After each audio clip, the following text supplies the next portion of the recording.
Tom, we've seen back and forth escalation in rhetoric, trading barbs. Is this just a further escalation in the two-way rhetoric, or is there something else here?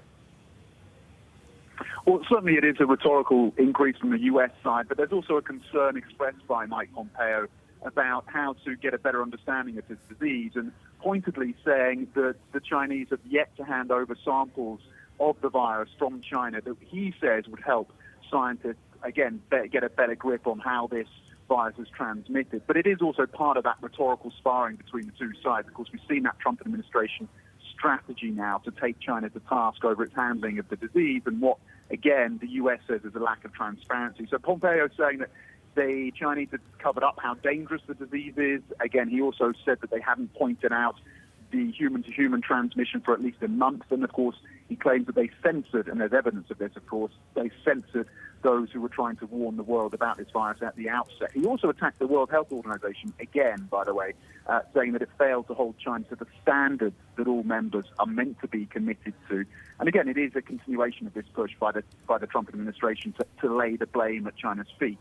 Even, of course, as it faces its own criticisms over its handling of the crisis. Over in Europe, we've heard from diplomats and lawmakers who are warning of what they call a damaging rift between Brussels and Beijing. There's mounting anger there over what they see as an aggressive diplomatic push by Beijing, hardline propaganda, and also claims of price gouging by Chinese suppliers of medical equipment. And Europe is taking some steps to act on this. We've seen that Germany has tightened, for example, investment screening in response to concerns that Chinese firms could try and take controlling stakes in some of their important companies. That has been in focus. You've heard from Britain's Foreign Secretary, who a few weeks ago said it won't be, quote, business as usual with China after this crisis. And Brussels is also looking at curbing dependence on China in terms of supply chain. Tom, just got the yuan fix, 7.088, just a tad stronger than it was yesterday, 7.090. Just got to tell you that it's also pretty much bang in line with, bang in line with what was anticipated here as well. I want to dial it back now to what we're talking about and steps that China's taking to tackle any domestic backlash to the virus and, of course, the economic impact there.